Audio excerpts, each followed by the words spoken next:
ఇవాళ కరివేపాకు కారప్పొడి చేశాను. ఇది హెల్త్కే కాదు, టేస్ట్ కూడా చాలా బాగుంటుంది. వేడి అన్నంలో కలుపుకొని తింటే ఒకసారి ట్రై చేయండి. ఇక నేను కరివేపాకుని నీట్గా వాష్ చేసుకొని ఎండలో ఆరబెట్టేసుకున్నాను.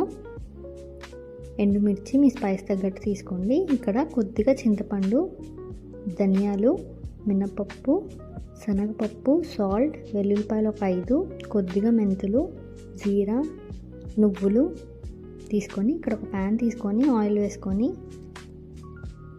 ఫస్ట్ కొద్దిగా మినపప్పు, శనగపప్పు వేసుకొని ఫ్రై చేసుకోవాలి. ఈ కొద్దిగా ఫ్రై అయిన తర్వాత ఇందులో ధనియాలు, నువ్వులు కూడా వేసుకొని ఈ కొద్దిగా ఫ్రై అయిన తర్వాత ఇందులో జీలకర్ర, మెంతులు కూడా వేసుకొని బాగా ఫ్రై చేసుకోవాలి. ఇప్పుడు ఇందులో ఎండుమిర్చి మీ స్పైస్ తగ్గట్టు వేసుకోండి. అలా వేసుకొని ఈ ఫ్రై అయిన తర్వాత కరివేపాకును కూడా వేసేసుకొని ఒక 2 మినిట్స్ అలా ఫ్రై చేసుకున్నాను. మరి ఎక్కువ ఫ్రై చేయక్కర్లేదు.